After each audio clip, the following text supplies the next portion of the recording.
आज हम एक ऐसे सिस्टम की बात करने वाले हैं, एक ऐसे रास्ते की जो है तो हमारी आंखों के ठीक सामने, पर फिर भी छिपा हुआ है। ये कहानी है जीबी रोड के उस नेटवर्क की जहां न जाने कितनी जिंदगियां गुम हो जाती हैं। तो ये सब शुरू होता है एक बहुत ही परेशान करने वाले सवाल से कि नेपाल से आई कोई लड़की बनारस, मेरठ, आगरा जैसे शहरों से होती हुई आखिर दिल्ली के जीबी रोड तक पहुंचती कैसे है। यही वो सवाल है जो हमें इंसानी तस्करी के एक बहुत बड़े और पेचीदा नेटवर्क की तरफ ले जाता है। और फिर आता है सबसे बड़ा सवाल, सबसे अहम सवाल, क्या वो अपनी मर्जी से आती है या उसे लाया जाता है। इस पूरे सिस्टम की बुनियाद इसी सवाल पर टिकी है और इसका जवाब हमारी सोच से कहीं ज्यादा उलझा हुआ है। तो इस पूरे सफर को समझने के लिए हमें सबसे पहले उन जगहों को देखना होगा जो इस नेटवर्क के कह सकते हैं कि बड़े अड्डे हैं। ये 3 बड़े शहर हैं, दिल्ली में जीबी रोड, मुंबई में कमाठीपुरा और कोलकाता में सोनागाछी। यही वो 3 मेन सेंटर्स हैं जहां देश के कोने कोने से लाई गई जिंदगियां इस जाल में आकर फंस जाती हैं। पर बात यह है कि इन मेन सेंटर्स तक का जो रास्ता है ना, वो सीधा नहीं होता, बिल्कुल नहीं। ये एक बहुत सोचा समझा घुमावदार रास्ता है।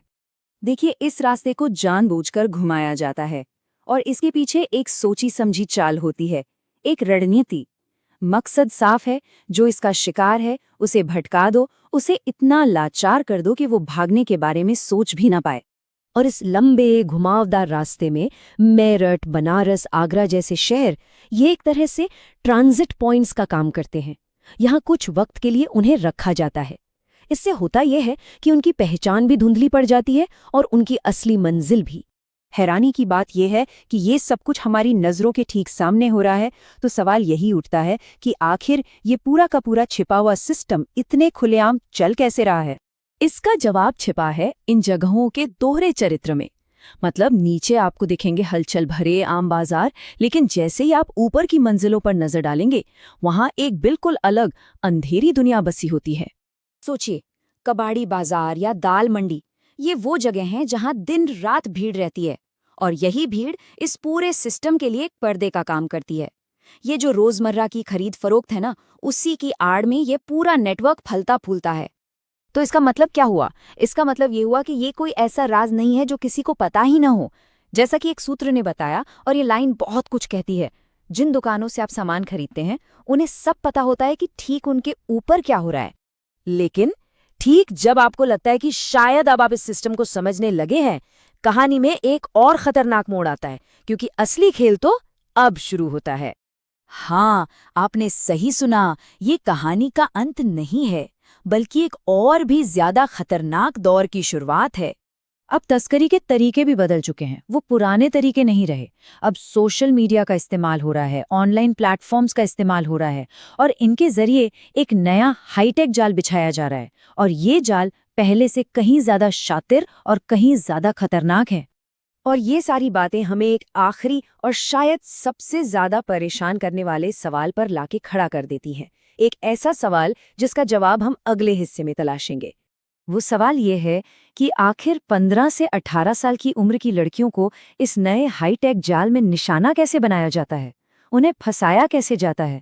और इस सवाल का जवाब इंसानी तस्करी के एक ऐसे नए और डरावने चेहरे को सामने लाता है जिसके बारे में जानना बहुत जरूरी है।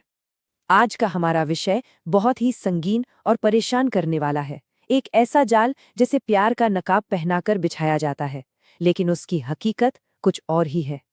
अच्छे कपड़े, अंग्रेजी बोलने वाले लड़के, बाइक्स, ये एक प्रेम कहानी नहीं, ये एक तस्करी का बिजनेस मॉडल है। ये सुनने में कितना चौंकाने वाला लगता है ना, पर ये ही वो कड़वी सच्चाई है जिसे अक्सर हम नजरअंदाज कर देते हैं। तो चलिए आज इसी खतरनाक मॉडल की एक एक परत को खोल कर देखते हैं। तो ठीक है, अब जरा इसमें और गहराई से उतरते हैं। ये समझना बहुत जरूरी है कि ये सब कुछ अचानक नहीं होता। इसके पीछे एक पूरी सोची समझी कैलकुलेटेड प्लानिंग होती है। तो ये काम करता कैसे है? देखिए, ये एक 3 स्टेप का प्रोसेस है। सबसे पहले वो एक बहुत ही स्टाइलिश, आकर्षक लुक के साथ नजदीक आते हैं। फिर धीरे धीरे भरोसा जीतते हैं, एक इमोशनल कनेक्शन बनाते हैं और आखिर में सपनों और बड़ी बड़ी ख्वाहिशों का लालच देकर उन्हें फंसा लेते हैं। ये एक बहुत ही शातिर और खतरनाक तरीका है। लेकिन सवाल ये है कि आखिर इस जाल में फंसता कौन है? ये लोग निशाना किसे बनाते हैं? तो ये निशाना बनाते किसे हैं? देखिए, ये लोग कुछ खास कमजोरियों को ढूंढते हैं। टारगेट अक्सर 15 से 18 साल की उम्र के होते हैं। ये एक ऐसी उम्र है जब कोई भी भावनात्मक रूप से बहुत नाजुक होता है। अक्सर ये ऐसे घरों से होते हैं जहां माता-पिता के व्यस्त होने की वजह से एक इमोशनल खालीपन होता है, और ऊपर से सोशल मीडिया और ओटीटी का असर। बस फिर क्या, उन्हें बहकाना बहुत आसान हो जाता है। अब बात करते हैं उस खौफनाक सच्चाई की, उस पॉइंट की जहां से वापसी का कोई रास्ता नहीं बचता। एक बार कोई इस जाल में फंस गया तो हकीकत बहुत ही बेरहम होती है। एक बार लड़की फंस गई तो वो वापस नहीं आती। ये शब्द अपने आप में सब कुछ कह देते हैं। ये एक ऐसी दुनिया है जहां से निकल पाना लगभग नामुमकिन है।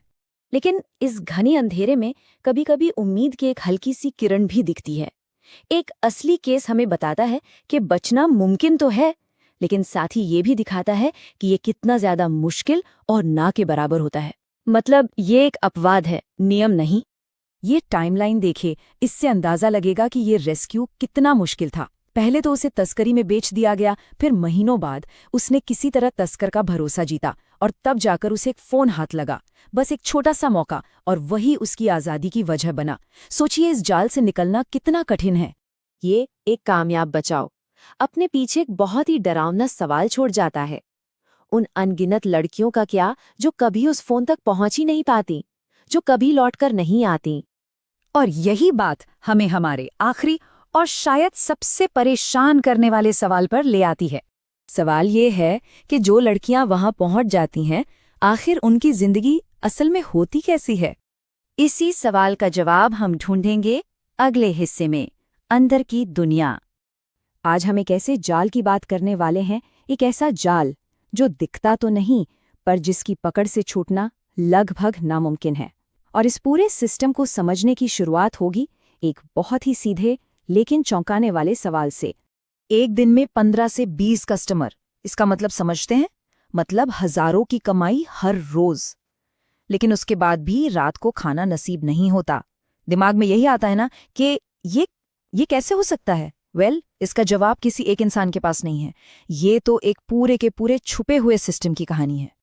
तो चलिए इस सवाल के साथ हम अंदर चलते हैं, इसकी तह तक जाते हैं, क्योंकि यही सवाल वो चाबी है जो एक बहुत ही, कह सकते हैं, क्रूर सच्चाई का दरवाज़ा खोलने वाली है। और इस सच्चाई को समझने का सबसे अच्छा तरीका क्या है? पैसे का पीछा करना।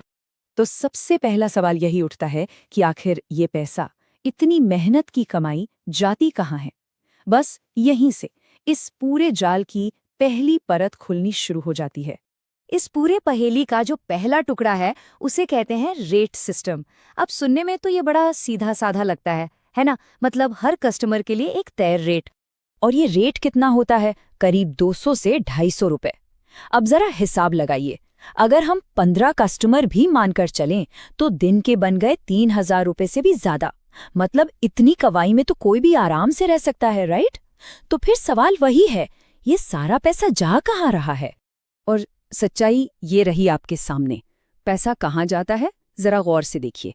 सबसे बड़ा हिस्सा मैडम के पास, उसके बाद पुलिस, दलाल और जो लोकल नेटवर्क है वो। और वो जो एक बारीक सी लगभग ना दिखने वाली लाइन है ना, बस उतना ही हिस्सा उस लड़की का है। ये सिस्टम बनाया ही इसलिए गया है कि कोई कभी आर्थिक रूप से इससे बाहर निकल ही ना पाए। लेकिन बात सिर्फ पैसे छीनने तक खत्म नहीं होती। असल में ये जाल इससे कहीं कहीं ज्यादा गहरा है। अब देखते हैं कि कैसे कर्ज यानी डेट को एक हथियार की तरह इस्तेमाल किया जाता है। इसे कहते हैं डेट ट्रैप, मतलब कर्ज का जाल। ये कंट्रोल करने का एक ऐसा तरीका है जिसमें किसी इंसान पर इतना कर्ज लाद दिया जाता है जो जानबूझकर ऐसा बनाया गया है कि उसे कभी चुकाया ही ना जा सके। ये एक ऐसा चक्कर है जिसे तोड़ना लगभग नामुमकिन है। और ये कर्ज कैसे थोपा जाता है? बस एक लाइन से, तुम पर खर्च हुआ है। सोचिए, ये सिर्फ शब्द नहीं है, ये एक मनोवैज्ञानिक हथियार है। ये एक ऐसा कर्ज है जिसका कोई हिसाब नहीं, जो कभी खत्म नहीं होता। ये पैसों से ज्यादा दिमागी गुलामी का जाल है। पर इस पूरे सिस्टम की कीमत सिर्फ पैसों में नहीं चुकाई जाती। इसकी एक बहुत बड़ी इंसानी कीमत भी है, एक ऐसी कीमत जिसे हम अक्सर अनदेखा कर देते हैं। तो कैसी होती है इस जाल में फंसी एक जिंदगी? हर पल हिंसा का डर, हर एक हरकत पर पैनी नजर, माँ को उसके बच्चे से दूर कर दिया जाता है। क्यों? ताकि भागने का ख्याल तक मन में ना आए। ऐसे में इस चक्र को तोड़ना लगभग नामुमकिन हो जाता है। और सवाल ये है कि ये जाल इतना मजबूत है कैसे? वो इसलिए क्योंकि इसे कोई एक या दो लोग नहीं चला रहे। इसे चला रहा है एक पूरा का पूरा लोकल इकोसिस्टम। जी हाँ, ये कोई खुफिया ऑपरेशन नहीं है। तो कौन कौन है इस नेटवर्क में? इलाके का रिक्शा वाला जो किसी के भागने की कोशिश करते ही खबर दे देता है, पास का दुकानदार जो हर आने जाने वाले पर नजर रखता है, और सबसे चौंकाने वाली बात, पुलिस भी, वो भी इसी सिस्टम का एक हिस्सा है। अब सोचिए, जब हर कोई खिलाफ खड़ा हो तो मदद की उम्मीद किससे की जाए? इस सिस्टम की असली भयावह कीमत क्या है, वो शायद एक भागने की कोशिश की कहानी से सबसे बेहतर समझ आती है। ये कहानी इस सिस्टम की क्रूरता को बिल्कुल सामने लाकर रख देती है। एक माँ, उसने भागने की हिम्मत की, उसे एक नाले में छिपना पड़ा, पर उसका बच्चा पीछे छूट गया और उस छोटे से बच्चे के मुंह से बस एक ही बात निकली, मेरी मोटो को बचा लो। ये सिर्फ एक बच्चे की पुकार नहीं है, ये इस सिस्टम का सबसे दर्दनाक सच है। तो अब सवाल ये उठता है कि चलो मान लिया कोई किसी तरह इस जाल से बाहर निकल भी गया, तो उसके बाद क्या होता है? क्या उसे इंसाफ मिल पाता है? और कड़वी सच्चाई यही है कि जब बचाने की कोई कोशिश होती भी है ना, तो अक्सर पूरा का पूरा सिस्टम ही साथ छोड़ देता है। कई बार तो जाल से बाहर आने के बाद की लड़ाई अंदर की लड़ाई से भी ज्यादा मुश्किल हो जाती है। तो आखिर गलती कहाँ है? एनजीओ, सरकार, ये पूरा सिस्टम कहाँ फेल हो रहा है? इस अधूरे इंसाफ के पीछे का सच क्या है? यही जानेंगे हम अपने अगले पार्ट में। एक तरफ है सरकारी वादे और दूसरी तरफ है बचाई गई सेक्स वर्कर्स की असल जिंदगी की सच्चाई। इन दोनों के बीच ना एक बहुत बड़ी खाई है। आज हम इसी टूटे हुए वादे के पीछे की कहानी को समझने की कोशिश करेंगे। ये वो सवाल है जो सीधा सिस्टम पर चोट करता है। देखिए, सुप्रीम कोर्ट के आदेश भी आ गए, बड़ी बड़ी योजनाएं भी बन गईं, लेकिन जमीन पर हालात जस के तस क्यों हैं? कुछ बदला क्यों नहीं? चलिए इसी गुत्थी को सुलझाते हैं। तो आइए इसी बड़े सवाल से शुरू करते हैं कि आखिर इतनी अच्छी नीयत और योजनाओं के बावजूद हम नाकाम क्यों हो गए। सबसे पहले उस कहानी से शुरुआत करते हैं जो हमें बताई जाती है, यानी वो आधिकारिक वादा, एक नई और बेहतर जिंदगी का वादा जो इन महिलाओं से किया गया था। क्योंकि देखिए, कागज पर तो सब कुछ बिल्कुल परफेक्ट लगता है। सरकार की जो पुनर्वास योजनाएं हैं वो एक बहुत ही उम्मीद भरा भविष्य दिखाती हैं। आइए देखते हैं कि ये योजना आखिर थी क्या। प्लान बिल्कुल सीधा और साफ था। पहला कदम, इन लोगों को शोषण से बचाना। दूसरा, उन्हें फौरन रहने की जगह और जरूरी मदद देना। तीसरा, और बहुत जरूरी, उन्हें कोई हुनर सिखाना ताकि वो नई जिंदगी शुरू कर सकें। और आखिरी कदम, उन्हें वापस समाज में इज्जत के साथ शामिल करना। सुनने में तो ये एकदम सही लगता है ना? और ये सिर्फ कोई हवाई बातें नहीं थी। यहां स्क्रीन पर देखिए, बाकायदा 24 अलग अलग तरह के काम सिखाने का वादा था। सिलाई से लेकर ब्यूटिशियन कोर्स, हाथ के काम, डेटा एंट्री और भी बहुत कुछ। मकसद साफ था, उन्हें अपने पैरों पर खड़ा करना। लेकिन अब कागजों की इस खूबसूरत दुनिया से बाहर निकलते हैं। चलिए देखते हैं कि जमीन की हकीकत क्या थी जो इस उम्मीद भरी तस्वीर से एकदम अलग है। अब इस स्लाइड को जरा ध्यान से देखिए। एक तरफ वादा, दूसरी तरफ हकीकत। फर्क देखकर आपको भी हैरानी होगी। जहां 24 तरह की ट्रेनिंग का प्लान था, असलियत यह है कि ट्रेनिंग कभी हुई ही नहीं। काम हुआ है ये दिखाने के लिए जो रिकॉर्ड्स थे वो भी नकली बना दिए गए। और जिन एनजीओ से मदद की उम्मीद थी, उनमें से कई तो बस पैसा बनाने के खेल में लगे हुए थे। हाँ, ये समझना भी जरूरी है कि सारे एनजीओ एक जैसे नहीं होते। कुछ वाकई बहुत ईमानदारी से काम कर रहे हैं, लेकिन एक बड़ा हिस्सा ऐसा भी है जो इस पूरे सिस्टम को अंदर ही अंदर खोखला कर रहा है। और इसका नतीजा ये होता है कि मदद उन तक पहुंच ही नहीं पाती जिन्हें इसकी सबसे ज्यादा जरूरत है। तो बात सिर्फ एक योजना के फेल होने की नहीं है। असल में ये पूरे के पूरे नजरिए की, पूरे अप्रोच की नाकामी है। और शायद यही एक लाइन इस पूरी कहानी का निचोड़ है। ये एक कड़वी सच्चाई है कि किसी को बचा लेना यानी रेस्क्यू कर लेना फिर भी आसान है, लेकिन उन्हें एक नई इज्जत की जिंदगी देना यानी उनका पुनर्वास करना, वो कहीं ज्यादा मुश्किल काम है। मतलब ये जो रेड सिस्टम है ना, ये अक्सर बस एक कुछ वक्त की कार्रवाई बनकर रह जाता है, एक घूमने वाले दरवाजे की तरह, जहां से लड़कियों को एक बार निकाला तो जाता है, पर कुछ ही समय बाद वो वापस उसी दलदल में चली जाती हैं। क्यों? क्योंकि उनके पास कोई दूसरा रास्ता ही नहीं होता। तो फिर सवाल ये उठता है कि अगर सिस्टम इस तरह से फेल हो रहा है, तो असली गुनहगार कौन है? क्या ये सिर्फ कुछ अधिकारियों की गलती है, या फिर इसकी जड़ें कहीं और गहरी हैं? यहां पर एक शब्द समझना बहुत जरूरी है, सोसाइटल हिपोक्रेसी, मतलब सामाजिक पाखंड। ये क्या होता है? ये वो स्थिति है जब एक समाज कहता कुछ और है और करता कुछ और है, उसूल और व्यवहार में जमीन आसमान का फर्क। और यहीं से वो सवाल खड़ा होता है जो शायद सबसे ज्यादा चुभता है, कि इस पूरे धंधे के लिए डिमांड यानी मांग कौन पैदा कर रहा है? सीधी सी बात है, अगर कोई खरीदार ही ना हो तो बाजार चलेगा कैसे? इस डिमांड के पीछे ना कई वजह हैं जो आपस में जुड़ी हुई हैं। अक्सर सेक्स वर्क और शोषण के बीच का जो फर्क है उसे धुंधला कर दिया जाता है। समाज का पाखंड देखिए, वो एक तरफ तो सप्लाई की निंदा करता है, पर दूसरी तरफ खुद ही डिमांड को हवा देता रहता है। और इसमें ओटीटी प्लेटफॉर्म्स और पोर्नोग्राफी जैसे मीडिया का भी बहुत बड़ा हाथ है, जो हमारी सोच को बना और बिगाड़ रहे हैं। तो इसका हल क्या है? अगर कानून और नीतियां काम नहीं कर रही, तो हमें किस तरफ देखना चाहिए? शायद जवाब बाहर नहीं, हमारे अंदर है, हमारी अपनी सोच में। शायद सबसे पहली और सबसे जरूरी बात यह समझने की है कि ये लड़कियां खराब नहीं हैं, वो इस सड़े हुए नाकाम सिस्टम का शिकार हैं। जब तक हम उन्हें एक अपराधी या गुनहगार की नजर से देखते रहेंगे, तब तक असल में कुछ नहीं बदलने वाला। तो आखिर में बस यही एक बात है जो मायने रखती है। अगर हम वाकई कुछ बदलना चाहते हैं, तो सिर्फ कानून बदलने से काम नहीं चलेगा।